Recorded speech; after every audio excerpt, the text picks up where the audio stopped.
Welcome to Tech Bytes and News, your daily roundup of articles featured in Hacker News. Today, we're diving into a truly wild story from the San Joaquin Valley. A near disaster averted in Tulare County, involving the sudden, almost unannounced release of massive amounts of water from Kaweah and Success Lakes. It's a roller coaster. Whoa, channel capacity releases? That sounds intense. What triggered this near catastrophe? Precisely. The Army Corps of Engineers, with about an hour's notice, planned to unleash water at levels last seen during the devastating 2023 floods.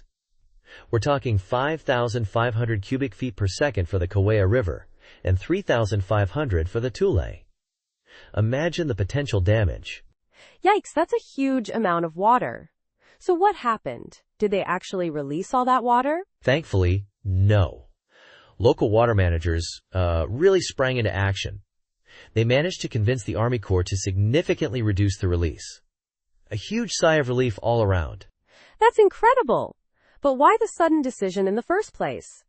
The article mentions some speculation, right? Yeah, the article hints at a possible political motive, a sort of water flex by the new administration. But it's all speculation at this point. The Army Corps itself hasn't offered much of an explanation. That's frustrating. A lack of transparency is never a good sign, especially when dealing with something as critical as flood control. What about the local response? The local response was remarkable. Water managers were scrambling, preparing for the worst. They had crews ready to work through the night, literally removing weirs and channel guides to manage the flow. It was a mad scramble, as the title suggests.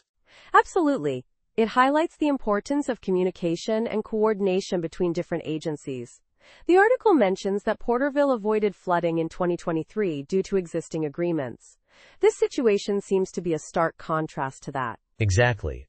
The 2023 floods showed the devastating consequences of poor coordination. This near miss underscores the need for clear protocols and communication, especially when dealing with such significant water releases.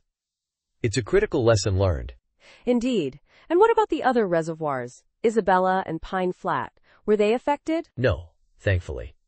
The article states that those lakes weren't above their winter allowances, so no releases were ordered from those locations.